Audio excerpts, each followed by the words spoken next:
Salut, alors j'ai une petite question pour les personnes qui verront cette vidéo.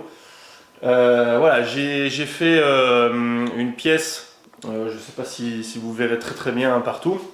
Enfin, pas qu'une pièce, pas qu'une seule pièce, mais enfin il y en a déjà une ici, avec du Fermacell en bord droit.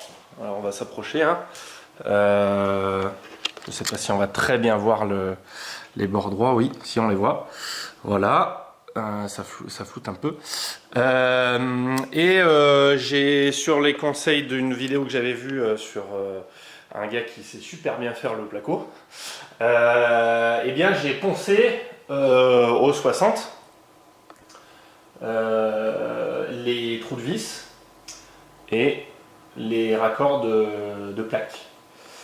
Maintenant, question, je pense mettre non pas une peinture classique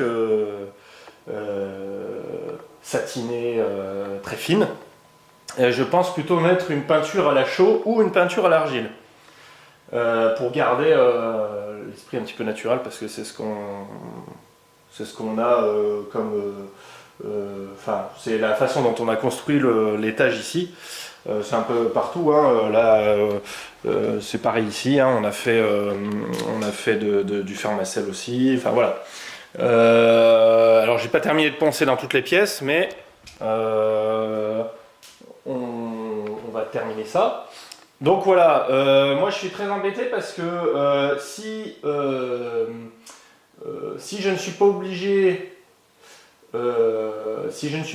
de mettre une bande à joint, ça serait parfait, ça m'éviterait bien du travail.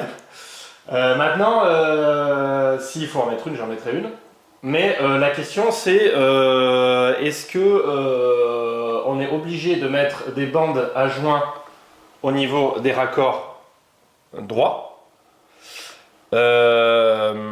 afin d'éviter les fissures, je suppose. Ça doit être la principale raison.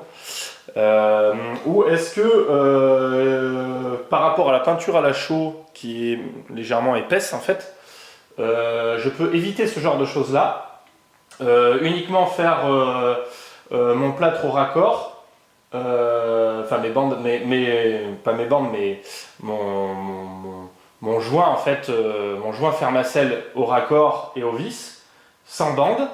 Mettre ma couche d'impression et mettre mes deux couches de peinture à la chaux ou à l'argile, sachant que j'ai du mal à avoir des infos sur la peinture à la chaux et à l'argile, parce que c'est encore assez récent, notamment en ce qui concerne la tenue dans le temps et les différents vraiment les différences fondamentales.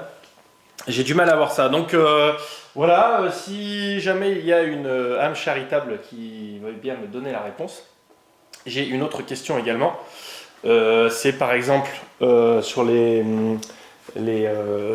angles, ouais, c'est les angles rentrants, si je me trompe pas, enfin, y en a qui me diront non, c'est pas ça, dites-le moi, comme ceci.